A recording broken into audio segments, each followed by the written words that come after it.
अपने कार्य के लिए भ्रमण के क्रम में कल एक व्यक्ति से मुलाकात हुई।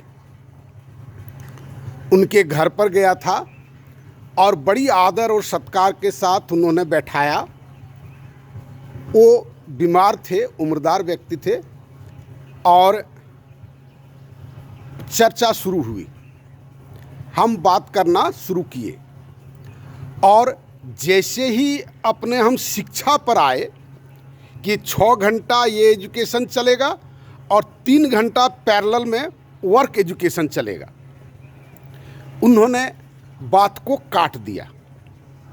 हम समझ गए आपका काम बहुत बड़ा है और समाज इतना भ्रष्ट हो गया है जो कोई कुछ करने नहीं देगा, और कहने लगे कि यह भ्रष्टाचार किसी पार्टी की देन है। मैं पार्टी के नाम नहीं लेता हूं, आप समझ रहे होंगे, इस पार्टी की देन है। हमने कहा कि अभी जो वर्तमान में सरकार है, ये भ्रष्टाचार को मिटाने के लिए इनको और कितना समय चाहिए। निरुत्तर हो गए। दूसरी बार वो कहे, हम कहे कि आप कब से वोट दे रहे हैं? कहा एकदम फर्स्ट इलेक्शन से अभी तक हम वोट देते जा रहे हैं। कल सबसे पहली बार आपने किसको वोट दिया? दूसरी बार किसको दिया? तीसरी बार किसको दिया? चौथी बार किसको दिया? 14 के बाद आप अपना मंतव्य बदले, और उसके पहले तक आप इतना अत्याचार क्यों सह रहे थे? क्या उसमें आपको दिखाई नहीं पड़ता था? क्या आपको किसी ने बंदूक की नोक पर आपसे वोट लिया, जिस तरह से स्टालिन ने किया या लेनिन ने किया? क्या भारत में कभी वैसा सिचुएशन हुआ? माओ त्से-तुंग ने किया, ऐसा हुआ है क्या? और इसके बाद बोलो उस समय कोई प्राइम मिनिस्टर उतना डैशिंग नहीं था ना, तो कहे कौन सा प्राइम मिनिस्टर का आप जन्म स्थान, जन्म तिथि, पत्नी का नाम, माँ का नाम, पिताजी का नाम, किस प्राइम मिनिस्टर का एजुकेशन, किस हाई स्कूल में पढ़े, किस कॉलेज में पढ़े, किस प्राइम मिनिस्टर का आप नहीं जानते? सो बताइए।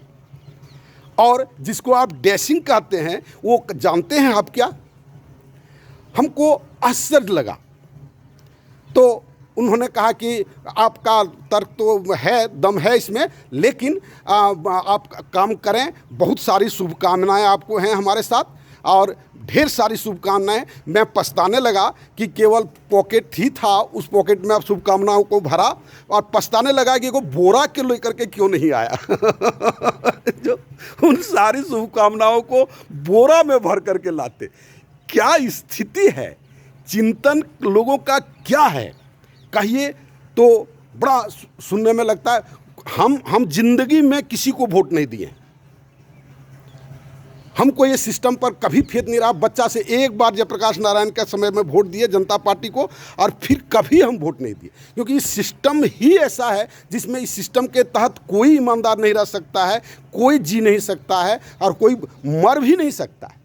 सब कोई लोभ में फंसा हुआ है। हमको भी किसी दिन लूटने का अवसर मिलेगा, हमको भी किसी दिन लूटने का अवसर मिलेगा। हम ईश्वर के पास प्रार्थना करने जाते हैं कि हमारा बेटा IAS अफसर हो जाए, हमारा बेटा ये इंजीनियरिंग में हो जाए, हमारा बेटा वो डॉक्टर बन जाए, ताकि हम पर्याप्त मात्रा में ये लूट के माहौल में हम शरीक हो सकें। कितने लोग मंदिर में जाकर के या मस्जिद में जाकर के या चर्च में जाकर के ये कहते हैं कि भारत के सभी लोगों को सद्बुद्धि दे और उचित डायरेक्शन में चिंतन करे। कितने आदमी जाकर के मंदिर में मांगते हैं? इन सब बातों को आप गंभीरता से सोचें और सोच करके मेरा प्रोग्राम को आप देखें। सारी समस्याओं का समाधान है, रोज़ ये बात मैं कहता हूँ, और जितना जल्दी हो मेरे साथ जुटने का प्रयास करें। धन्यवाद।